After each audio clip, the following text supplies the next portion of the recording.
बुरेवाला में मुल्तान रोड चन्नू मोड़ के करीब मोटरसाइकिल सवार तेज रफ्तार टेलर के नीचे आकर कुचल गए। मोटरसाइकिल सवार मां बेटी जान बहक, जबकि दूसरी बेटी और भाई मुआवजाना तौर पर महफूज रहे।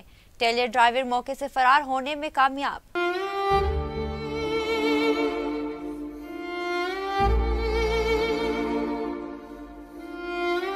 बुरेवाला से 4 किलोमीटर मुल्तान रोड पर मोटरसाइकिल पर सवार 4 अफराद, जिनमें मां, 2 बेटियां और उसका भाई बुरेवाला से मुल्तान जा रहे थे कि तेज रफ्तार ट्रॉलर ने ओवरटेकिंग के दौरान मोटरसाइकिल सवारों को कुचल दिया, जिसके नतीजे में मोटरसाइकिल सवार आसिया बीबी और उसकी बेटी आयशा मौके पर जहाँ हो गई, जबकि उसका भाई इरफान और दूसरी बेटी मुआवजाना तौर पर महफूज रहे। ट्रॉलर ड्राइवर मौके से फरार हो गया, जबकि हादसा की इतला मिलते ही रेस्क्यू 112 की टीमों ने मौके पर पहुंचकर दोनों लाशों को DHQ अस्पताल बुरेवाला मुंतकिल कर दिया। मुकामी पुलिस ने भी मौके पर पहुंचकर कार्रवाई शुरू कर दी। वाज़ेह रहे कि 3 रोज के दौरान बुरेवाला में ट्रैफिक हादसात के दौरान 2 मुख्तलिफ खानदानों के 12 अफराद जान से गए।